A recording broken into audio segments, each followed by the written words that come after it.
University of Delaware, and graduated from there and got a job selling video production services with a company in New York. The only reason I got that job was because the guy wanted to hire somebody who went to his same school. I didn't know anything about it. You know, I thought I knew everything about it, but found that I didn't. Didn't really like that. Moved back to Philadelphia. Tried to start my own businesses, sort of unsuccessfully doing video production. And a friend of mine said, come on over here and have lunch at, we're shooting a TV commercial. And that was my first exposure to any large scale sets. And sooner than later, I was working as a production assistant and for that same company. And what happened, the production manager there said, hey, I want you to go down the street to this church and take a picture of the stained glass in there. And I said, okay. Had no idea why. They gave me a camera much like this, filled with film. And that was my first location photography session. And from there, 35 years later, I just got back in between these two sessions from doing relatively the same thing. Kevin, tell them your story. Hi, guys. Nice to meet everybody. Collegiately, I attended some schools locally here in the greater Philadelphia area, Bucks County. Bucks County Community College, Temple University. I did do some time at Syracuse University. And I'm back here in Philadelphia area. I started as a production assistant because I was working at Bucks County Community College in their labs. They called for PAs, and the rest is history. I found a way to get in. I've done many different departments in the film industry, and I settled in at the locations department is one of my favorites. So that's where I am now, and excited to meet everybody and hope we can answer some of your questions. And do we have any questions? All right, if you guys have any questions about shooting on location, put those in the chat, or not shooting on location, but looking for locations. Or shooting on location, or anything that has to do with where. To give you guys a little background on what Scott and I do, we work both commercial, major motion, TV, you name it. We've done many different things in the industry, but today we're talking about location scouting and location management. Most notably recently, Scott and I both worked on the reboot of The Fresh Prince of Bel-Air called Bel-Air. We did the pilot episode here in Philadelphia. Oh, see a question. How would one obtain permission to shoot a film in a certain location? Good question. Interesting answer. So permissions can either come through the form of permitting. For instance, some municipalities and environments have a permit set in place for television shooting, video, or photography. Or otherwise, let's say you're trying to clear somebody's business or private residence or something else, you can create a location agreement. We often use those as well, which serves as a contract between you and the location to give you permission to be on the property and do the filming that you say you're going to do. Or somebody can just say, yeah, no problem. Of course, when problems arise, then you have no paperwork to go back to resolve the disputes that can happen. Another professional approach is you would have insurance should you happen to be filming and burn down somebody's house. That can be a career-ending situation that you would want to avoid. But there's, as you guys are scouting out, though, definitely it's good to have that permission, to be in that place. Some people lean on photographers' rights. If I'm in a public area, I can do what I want. We all have seen TikToks out there of people, I am the main character sort of people out there just doing what they want in public spaces and taking it over. That's probably going to end very soon. You're going to see a lot more people, the liability aspect of it. Scott touched on insurance and whatnot, with a lot of people doing their videos, grabbing them for YouTube, Insta, TikTok, whatever it is. There is liability to it. I would just say, as you do it, try to act as professionally as you can, as courteously as you can. We all have projects we want to do, but we have to remember that wherever you go, there are other people around there too that may want to use that space. So gaining those permissions is really important. Has anyone's house ever burned down?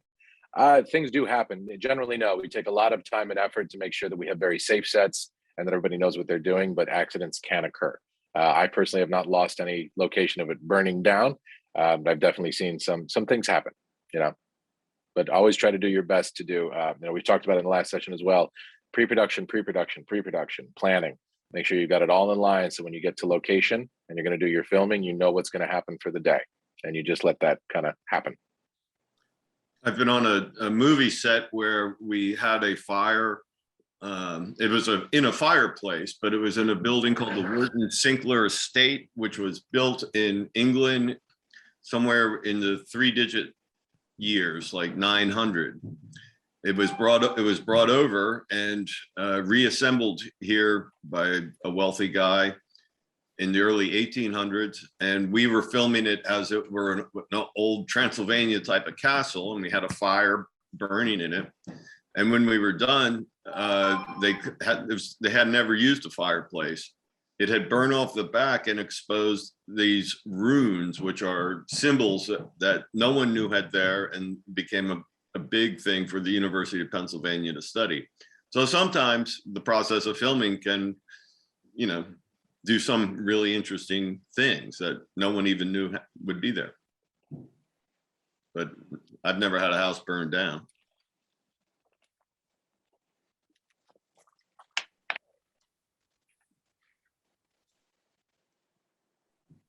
If you don't mind me actually talking, I think that this is one of the hardest concepts for students to understand when they're trying to, get a location booked, that there are all these legal and insurance issues that a lot of places have to deal with. And so I would love to hear, were there any other stories you can think of off the top of your head? Sure. We did get some questions here, but in terms of stories, for instance, if you might remember the Mannequin series of films that were shot in an active large retail store in Philly called Wanamaker's. There were some interesting things there because we had a large scale location agreement with the people who owned Wanamaker's, and one day, we have to be out of there by 6 a.m. because the store opens during the day and we shoot at night. And I remember that one day they were saying, "Can we go to 7?" And I was the location manager on the set. I said, "That's going to that's going to be a big problem for the store." And it turned around and I had to shut the thing down because if we were still there, we would not be shooting any further. So it's the relationships that you build with things. The production wasn't happy because it cost them tons of money. And one of the actors came up to me at the end because they had to keep him longer than his contract. He goes, "Thanks for making me $30,000 today." So I see we had a couple questions pop up. How do you find certain locations that you have in mind? The short answer is any way you can. The longer answer is Google's a really good friend. We love to use that. Both Scott and I have a history in this area, so we rely on our history of where we've been and what we know. You can talk to friends, neighbors, teachers, anybody, and just talk about the kind of environment that you're looking for, because often you'll find just chatting it up with people will lead you to locations that you haven't thought of. And the aspect that we do primarily is scouting. And when we're scouting, we'll look at anything that has that possibility. I highly recommend, getting out there, bringing a camera with you, taking some pictures, or even a video camera to see what it looks like through that lens as well, before you commit to it. But, what you want to try to do when you're finding locations is first sit down and think. I'm going to harp on pre-production on everything. I think it's the most important aspect of filming. No matter what level you're at, whether it's major motion picture and you've got 500 people on set, or you're doing a project with 3 people at home, plan ahead, because once you get to the place and you're going to do the thing and the camera goes on and you're ready to go, all that planning will be well worth it. What else do we have here? What's generally the easiest place to film in? That would be a studio. And we don't generally do that. So if you have the time and money to get in a studio space, that's usually the best place to do it. There's a lot of equipment there. There's a lot of controlled lighting. You have all the things that you'd want for a crew of people to work in: restrooms, places to eat, all that stuff, parking.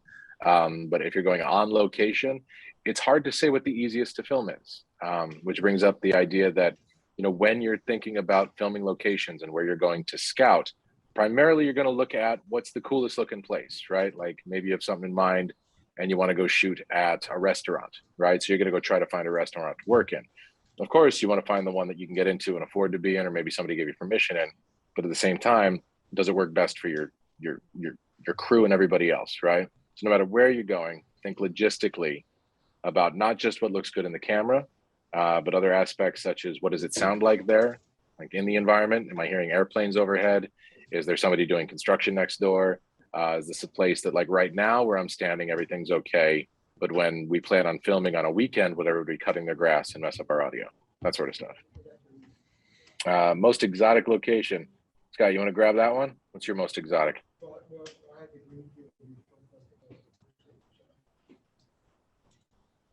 I don't know if Scott heard that, but for me, the most exotic location I filmed at was with NFL Films, sent me down to the Caribbean to go shoot in some of the islands there. I wouldn't call it exotic, but it's a place that's right in front of people that no one ever knows is there, is the old turnaround under the lightning bolt at the base of the Ben Franklin Bridge. There's a huge cavern room that is used for storage now, but it was a CDC fallout bunker for many years. And while filming there, we found stuff that the city had no idea was there. And I've shot on the top of the Ben Franklin Bridge. All sorts of, I wouldn't call them exotic, but not a lot of other people have done that. I see from Cam here, when you need electricity on set, but there's no outlets, what do you specifically use? Cam, we tend to bring generators with us. They're either the tow plant kind, so a truck brings it in and drops it. Some of them are hidden inside of Sprinter vans. There's also portable generators that we'll use. And more recently, you're starting to see battery pack generators because they have no exhaust and they're kind of greener, you know, because we can put solar panels on them to charge them as well. Next question is, how much time does it take to film a scene, hours or days? Brian. So Brian, basically that depends on what the scene is and how much we're doing in that scene. You know, some scenes have more dialogue, more pages to it, and are more complicated. If I was doing a talking head sort of interview scene, one shot, it's not going to take as long as it's going to take to do a big fight scene, say Game of Thrones style, right? So it is definitely predicated on each shot, each scene, each project we do is different, and we tailor it to whatever that is. You have to be very good at problem solving, when you begin that pre-production to figure out how to get there. And then next question is from Robin. It seems like most scouting is done ahead of the start of filming. Are you part of the crew for the entire film, or do you work multiple projects at once? Excellent question. Yes, the scouting is done when we have our way ahead of the production itself. Sometimes we're only given a short amount of time, but we are often part of the crew. Scott and I both can switch from a location scout to a locations manager for the day. Management happens when you're on location and you need to run the location and be the location's representative for it. Scouting is, of course, before that. Do we work multiple projects? Often. Scott and I partnered up so that we could take on even more of that. 2 is better than 1. But even as individuals, currently we are scouting something for a possible TV series, as well as 2 other commercial projects. So yeah, we take it all on at the same time. Scott, you want to grab the next one? Which one is the next one? From Benjamin? Yes, sir. When you look at a location, do you stay in one general area or travel? Well, one of the things about locations are no one can know the whole country. Some people do, some people, but they don't know everything. They don't know all the streets in Philadelphia, and it's usually you're a specialist in a region.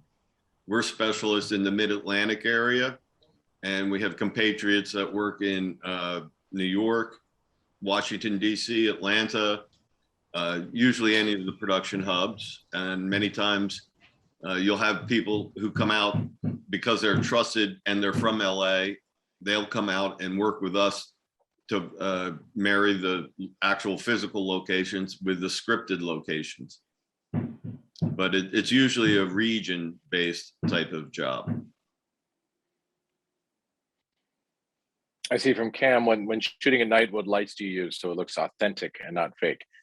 Cam, when we're shooting at night, I rely on our gaffers and our lighting technicians to tell me which lights to use. There are many different kinds of lights, and you'd have to focus more on. I mean, there's a big science to it. Some people get pretty much a master's degree in this stuff, and I'd be happy to try to get you guys some information on where to look into that. So, how do you manage large crowds when filming a scene? Good question. We recently did one of our shoots had, I think it was close to 300 people on set, as well as the general public around. We would employ the use of, usually the local police department is with us for that sort of stuff, for traffic control or some crowd control. We also employ private security. Within the production team itself, you'll often find production assistants or PAs that are used. We call it a lockup. They're staffed all over the area just to tell the general public, hold on one second, we're doing some filming, politely, to let them know they can go this way or that way and they're not allowed in this area. I once, as a younger PA, got called for the movie I Am Legend.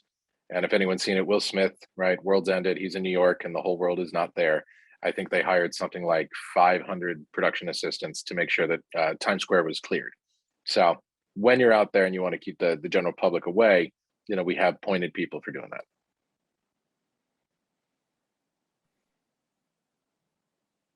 Scott, you want to grab the legal question? I know you Yes. like those. Legally, yeah, you everything that appears in a frame, in a movie, a TV, or a commercial, it has to be cleared, including people, usually locations, and that sort of thing. And it all depends on the nature of what it is you're shooting, as well as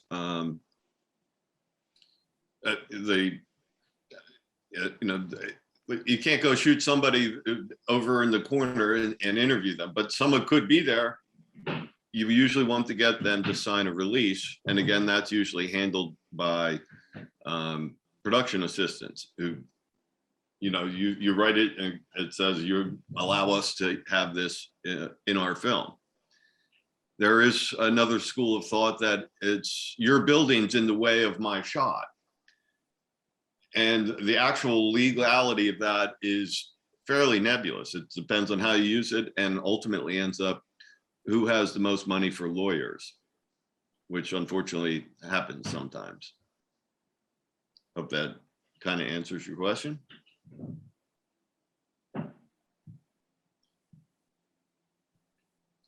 Do you have to take into consideration the crew's location?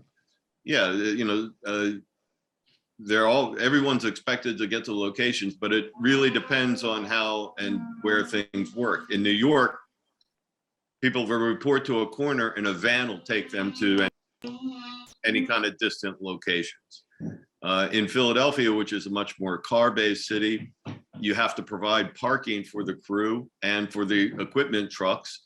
We do that through the city and usually through private parking lots.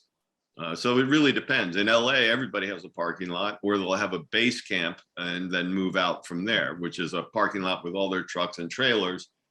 And then they'll move from there to the actual shooting locations. But yeah, you're everything that happens on a set, you have a hand in, because you're creating the where. So when anybody goes, where do I do this? Where do I go to the bathroom? Where do I park my car? Where's the shot going to happen? When and how and where does the airplane come in? That all of that is us.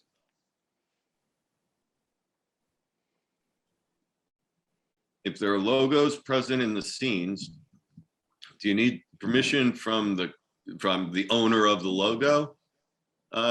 It depends on the nature of what you're trying to do. If it's a TV news segment, probably not. If you're doing something that is politically charged and you put somebody's logo in there, sorry about the noise, somebody's doing construction upstairs. Again, locations are important. But yeah, for instance, the love sign at Love Park is owned by a guy, and you do have to get permission to use that in your commercial for, say, Verizon, even though it's in the public view. The rights of using it in a promotional or commercial way is regulated. I mean, he can come and sue you if you don't do it. Generally in a larger project that is an art department specific thing with the clearances, there's somebody staffed on that specifically for whatever it is, whether it's wardrobe clearances for logos or signage and whatnot. So on a bigger project, you have a whole department working on that. So yes, I would definitely be concerned about that.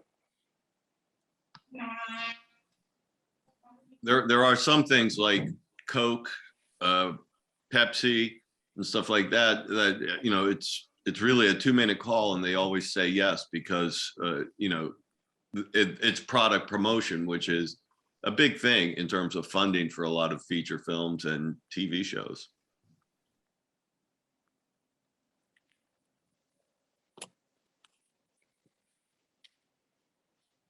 Did we miss any questions here? Are there any locations that always say no? I'm going to say there are locations that will generally say no, but you know, it's part of our job and what we like to do. You know, it's kind of fun for us to get a difficult location to say yes. You know, there are different projects that come into everything. You know, sometimes we of course bring in that big TV show to some place, and that might make a place that generally says yes say no because they don't want to deal with that. You know, it has to fit. That's the idea, that the production you're doing has to fit the environment, not just for camera and not just for the end product of what you're looking at. That definitely matters, but it also has to fit in the sense that, you know, everything has to come into place. You know, the same location in summer will not look the same it does in winter, of course, right? There are times of year when the weather becomes a concern. Absolutely. There are times like, say, you guys are in a location right now that is notoriously hard for us, a school. Yeah, it is, especially with COVID, and that's a big thing that we've been dealing with. You know, with film sets, COVID is a big concern, but also with anyone, you know, any minors or students or an environment where people are, it is difficult to get inside a school. If I want to go in the summer, it's a different request, right? Scott and I right now are searching for some schools that are, you know, closed or available to our use where we don't affect the student population. So that is notoriously schools, pharmacies, hospitals. These are difficult places, you know, or anything with regulations. Federal property can be a little tough too. So be very careful if you're in a federal park. And hospitals are also very difficult to film in, but some do. It all depends. And some locations say they want to shoot, but then they say, well, here's how much it costs, because they think Hollywood has nothing but money, which is true, but they don't like to spend it. And there's one place that says, yeah, you can do it for like $10,000 an hour. Well, that, you know, what they're saying is, don't come here to shoot. I see Cam has asked us, what if weather interrupts your shooting schedule? Cam, we hate that. And it's something we work on all the time. It's an excellent question. You know, the production team, and along with Scott and myself, you know, we keep an eye on the weather very much. We try to plan for that. We often will do what we call as a weather hold on a location, especially for exterior, but it can affect interior as well. On an exterior location where you think you might have rain, we might protect the day ahead and behind and say, can we have a weather hold as well? And if they allow that, you know, as we get closer to production, if we think we're not going to be able to film on the day because of weather, we'll ask to switch to that weather hold day. It can even affect when you're interior though, because often you have to park your crews and trucks and everything outside. And if it's a big rainy day or a snowy day, that's going to be tracking in the environment. It's going to be difficult to get to location. You know, we are always thinking logistically of how to get it done. You know, there's a creative aspect to what we do, but at the same time, what we'd like to do is figure out all the pieces of how this works. Basically, the best way I can describe it is that I feel like it's a train that's about to leave the station. Pre-production is, you know, putting the train on the tracks, making sure everyone's in the cars, everyone's loaded up and ready to go. But the second you land on location day one, that train is humming along the track. So we try to do everything we can to make that work. Let's see, we've got, would you need permission to film at a public place? Depends on the public place, to be honest. I would make sure to try to check with the municipalities locally. You know, it always is good, I think, to ask for permission rather than forgiveness. If you need multiple days to shoot, how do you make sure the weather stays continuous? We don't. It's one thing we can, you know, we can't control the weather, but you know, we deal with a lot of people who come from California who the concept of rain is foreign to them. In addition to your weather holds and stuff like that, on larger shows, we'll create what's called a cover set. which is an interior set that what weather won't affect. This could either be a practical location or it can be a studio. And at a certain point, you know, you're looking at the weather and you make that call the night before and everybody reports to the cover set. Of course, that's an expensive way to do it because the cover set only gets used until that time that there's nothing else to cover. So it could be an apartment that is all set, all ready to go, but doesn't work until the end of the show or when it rains. But it's very rare, even in the wintertime, that a major production will stop because of weather. For instance, I'm sure a lot of you know that Adam Sandler was just in town with Hustle. You know, during one of their days of filming, a lot of the crew were out there. It was a very rainy day. I had a buddy on the set as well who was sending me pictures because he was there being paid to do what we call a wet down. A wet down is when you spray the streets and everything, so it has nice reflections. And fortunately, he didn't have to do the wet down because it was raining, but they sat around for hours waiting for the weather to clear. So you can either do that and hope that the weather gets better for you. Sometimes what we call it flying a silk. We'll take stands and hang a gigantic silk above everybody's head, and we can try to work through some inclement weather.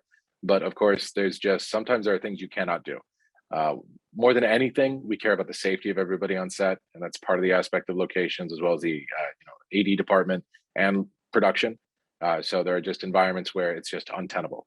And on larger shows, you know, if something really bad happens and you can't help it, there is production insurance to try to cover that. However, weather insurance for weather delays is one of the most expensive types of insurance you can buy. I don't know people who do it, but it is possible if you got a lot of money. So Brian, you're asking, what does the crew do for the film if there's an off day to bad weather? Generally, if we book people for the shoot day and it's canceled for weather, they're not on that day. So I think that I'm answering your question. I don't know, they get paid. They should get paid, I should say. Yeah. They should get paid. When shooting indoors where natural light comes through the windows, which we love, will you block it out and use artificial light? We try to use natural light. I mean, the sun is the best light source you got. DPs, cinematographers, gaffers, lighting technicians, they love to use the sun. Even lighting technicians, right? It's, we'll bounce it around and we'll manipulate it with flags and other things or gels through the window. Sometimes you may need to control light itself. It's a very, people that are really good at lighting, they have a fantastic skill set. So Cam, if you're really interested in that, I recommend reading as much as you can up on lighting and lighting technicians. And, it's definitely an aspect for cinematographers as well, playing with light. And the other aspect of that is it really depends on the nature of what you're shooting. If it's a scene that you're going to be shooting all day and all night, yes, you have to control that light because the lighting conditions of the scene can't really change. If you're shooting a beauty thing that involves like something that will only take 5 minutes and you got beautiful natural light, you might as well use it. But whenever you're setting something up, you want to continuously maintain that light.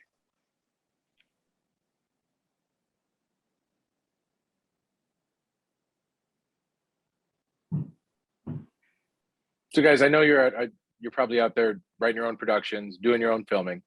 I remember when I was in high school and beginning in college, often, your locations are dictated by what you can control, which is probably your house, your friends' houses, places around you, parks and areas like that. If you're lucky, somebody that owns something and you can get into that, I highly recommend to not limit yourself by that. It will limit your writing a little bit as well. There are lots of ways to get into areas for locations, especially if you've never done it before. The best recommendation I have is to learn by doing, but do it smartly. Make some phone calls, introduce yourself, explain what you're doing, use anyone that you can around you to find out what might be available and safe for you to get into. As you're getting out there, I just don't want to see you limited by writing your scripts to all center around the same stuff. If it calls for a house location, excellent. If it calls for the park next door location, cool, use the one next door. That's handy. The bathroom's right there. But, I'd love to see what you guys are thinking of when you come up with, what else can we use for locations? Because it really adds a lot to your production. And as a creative writing person, you don't want to limit the nature and the quality of the story, but just because this is the only place I can shoot, because it's not true. You can shoot anywhere you want, really, as long as you can get that permission and understand how to get it. I see the question, how did you figure out this career was for you? I'll start. Coming up in high school, I was always attracted to the arts and theater and things of that nature. I directed a couple student plays, won a couple awards, went to college, found the film and television production department. It added all the aspects of everything I was interested in. On top of, there's a lot of leadership roles in it. There's a lot of science and tech. It pretty much is, you have to, I would highly recommend studying every subject you can, because it can only benefit you in whatever you decide to do. But in film and television production, like, you don't just learn how to use a camera and watch all the films. That's great to learn, but you're going to need to, be well-rounded for everything you do. For me, it just was a nice marriage of everything together. What specifically I love about it is that we get to go to interesting places, we get to make interesting things, and we work with some of the most fascinating people in the world. It's nice to work with celebrities too. It's cool for a little bit, but really it's the crews we work with and the work that we do that really, that made me figure out this is where I want to be. I got into it just because someone said, go take a picture of this. I think if I look back in my history, there was a little bit of more things. I once did an Outward Bound type program where you're out in the woods in Montana for 40 days.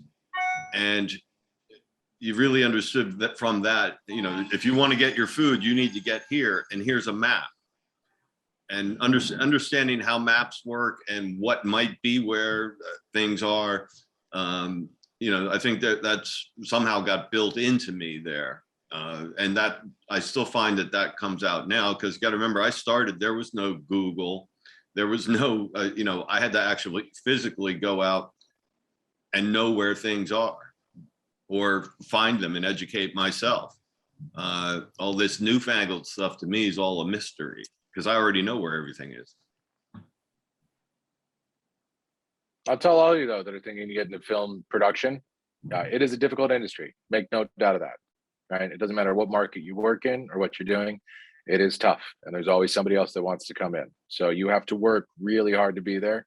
But I believe in everyone that wants to try it. Like, put your heart in it, never give up on yourself, because you can make it. It takes a lot of effort, a lot of work, and a little bit of luck. And another note on that careering thing, you really have to pay attention to the number of people that are wherever you live and what market you're in. One of the things that in my time, I got into this because somebody else moved out. I remember there would frequently be location meetings where there was all 5 of us who did it.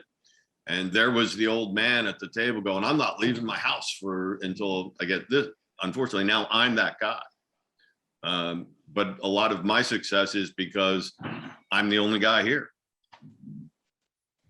I see that Brian's asking. Oh, I'm sorry, Scott. Finish your sentence. I was just going to say, yeah, it is a tough business, but it's not as tough as trying to book an airport, which is pretty hard.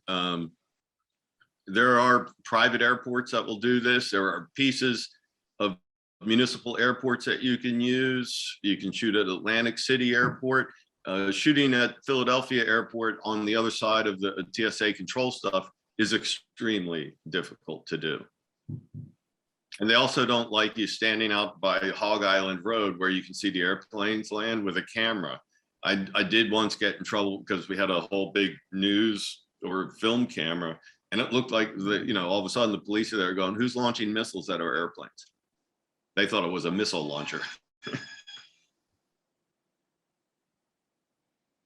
But that brings to mind for me, if you guys wanted to try to book an airport, it's difficult.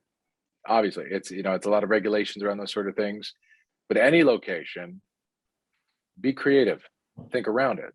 If you can find an Air Force base that's been shut down, if you can find somewhere that's like a smaller airport, like, again, Google is a really good friend. Start looking. I know you guys are good at it. Just get out there and see what you can find. Our favorite environments, like we talked about schools earlier, I'm looking for schools that are closed right now because I'm not affecting any students. Nobody's, the things I'd have to worry about is, can I turn the lights on and they're running water, but the environment's there. Have you ever snuck into a location to film? And I appreciate you not telling anyone, Cam. When I was younger, before I got paid to do this for a living, most definitely. I regret doing it. Now that I'm a professional and I do it, there really is, we call it guerrilla filmmaking. A lot of people do guerrilla filmmaking. They think by hook or by crook, however I can get my shot, dang, I'm going to get it. I disagree with that mentality. It's also why, you know, people get hurt on set. And if any of you are watching, you know, the news recently, Alec Baldwin's in a lot of trouble for that. Somebody lost their life for, you know, not doing the things correctly. We take it extremely seriously. So sneaking into places, you're starting off on the bad foot. And it doesn't help your production really. I know we all want to get in and get that cool shot, but if you're bringing people with you, there's a liability aspect. And more than anything, your project, you want everyone to feel good about it. You know, once you're finished and done, you don't want somebody coming back and saying, you can't use that, you snuck in my space. You know, I'm going to sue you and I'm going to take your stuff. But paramount to everything is safety. So when you're sneaking into places, you know, we work in, I don't know if anyone's heard of Penhurst Asylum. You know, now they do a haunted house there. But before they did that, I shot a couple things there. And if we were to sneak in an environment like that, you know, a lot of the floors aren't safe. Structurally, you could just fall through, right? So, and if you're talking about places that are reasonably safe, and you're not worried about falling through the floor, you still don't know what that environment holds for you. And we're really concerned about safety, because the last thing anybody wants is to have a production, have somebody get hurt on it, you know, and then selfishly for the job, you're going to suffer your production as well. And the other thing on a bigger perspective than that, two points. One is, if you were to sneak into a place and you didn't get caught, and let's just say you made a movie like Clerks or something that had the possibility to sell, you're going to have a distributor who's going to buy this from you or work as a partnership with you. If you don't have that clearance at that time, they're not going to buy it from you, because they know they can't sell it unless it's 100% cleared as a media piece. The other aspect of it is you look at things where people sneak on the places, even huge professional crews.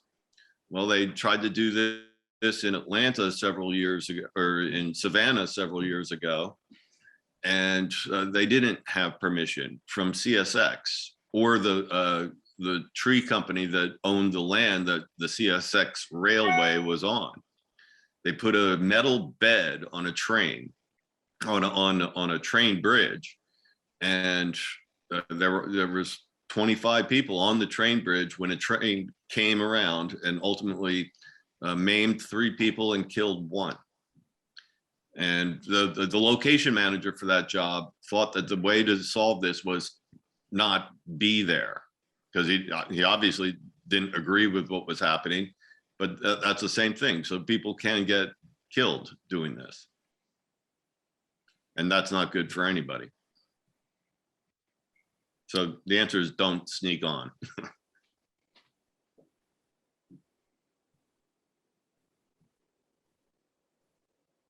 Guys, it's not to say that we don't, you know, we love creative ideas, right?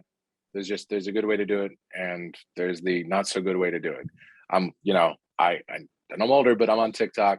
I see other things on Insta. I get what people are out there doing. It's seductive. You want to see, you know, you see people making good videos and they clearly snuck into some space and did whatever they did there.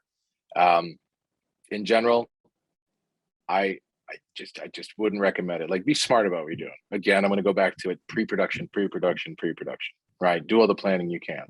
Get out there and hit the phones. Ask friends to ask friends of friends. I'm often on Reddit and I'll ask questions of people like, where do you think the best thing is to do that?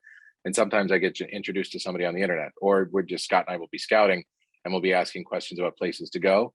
And, you know, you never know who's going to connect you to something wonderful. And for all you know, they're not even going to charge a fee. They're just excited to help you guys get something done. But you're doing it correctly and safely to the best of your ability. And that's what we recommend. And Cam, if you want to see our Instagram, it's Philly Locations on Instagram. That's our company webgram. August asks, how do you start to get permissions to film somewhere? How do you find out who to contact? Excellent question. Sometimes we're not really sure. You know, we just kind of get out there and do it. You know, sometimes you can just Google a place. Say in Philadelphia, there's a lot of stuff that's controlled by Philadelphia Parks and Rec. So of course that includes the parks and the recreational spaces that are here. But oddly enough, it takes part of the, you know, the art museum steps is controlled by the Parks and Rec department. So you can Google it, you can do some research, you can call the areas and see who owns it. And that's a good way to start to get permission to film somewhere. If you don't know who owns it, it's tricky. You can start asking neighbors, you can check around, you can call the local municipality and say, hey, we have an address. There's sometimes you can look up tax records for who owns what. Sometimes we have a difficult time discovering who actually controls that. It's a large portion of what we do is to make that initial contact, and it can be tricky. The internet is a wonderful resource, and the more you learn by doing, you'll learn some tricks yourself about what works best for you. Well, and the other easy answer to that is you knock on the door and you start talking. So another aspect that a lot of people don't, may not naturally have in this is you have to be a good communicator and to some degree a salesman. Put yourself, say you own a $1 million house, somebody knocks on your door and says, we want to come and film at your $1 million house. Some people will say yes, some people, it all depends on how you phrase that. I had the great opportunity after looking at about 300 or 400 homes to knock on somebody's door and say, how would you like to have dinner with Tom Hanks? All you got to do is let us film in your house. And that happens. And, somebody owns everything. You can find them. They might not always say yes, but at least you did your due diligence. Cam, that can happen. So Cam's writing that I tried that and they got very angry. That can happen. Just from experience, not every door should be knocked on. Sometimes you get a clear vibe that's not a place I want to be. I get, I will push through that sometimes and get the guts to respectfully knock. If it says private, no trespassing, respect that. We will often make flyers that we will hand out to neighborhoods when we're trying to get houses, or we'll make a flyer for businesses if we're targeting specific businesses. Be careful with flyers though. Don't put them in the mailbox. That's a federal offense technically to put anything in a mailbox, but if you're polite about everything and respectful and safe, then you should be all right. Of course, stepping on somebody's property does give them, a little, if they're a crazy person and they want to kick you off the property, they might try to harm you. So just always be smart, respectful. I try to do things during the daytime. I don't want to knock on doors at the nighttime, given a weird feeling. But yeah, that's a good way to go about it. If we need to film in a body of water, Scott, I know you've done that. You would get a marine specialist, and I think you would need a boat. But technically, if you're 10 miles off the coast of America, you're in international waters. If you're in a private lake, there's somebody owns it. The big thing there is you definitely want insurance because, and I've done this, is put a film camera to the bottom of the lake and it wasn't, blimped or water protected. That was an expensive day. There's a lot of precautions and safety stuff that you should do around water. At the end of the day, though, what I find is interesting is that there's a TV show called or it's a movie called Open Water, where it's basically somebody's going to get eaten by a shark after 90 minutes, but they're in the water. And the texture of the water changes, yet the time didn't really change. One of the things about shooting on water is to keep the continuity. It takes a lot of work and a lot more time than people actually think. But sometimes, it's that there's usually not a lot of people to ask, and the logistics of it are, can be difficult. It usually requires more than one boat.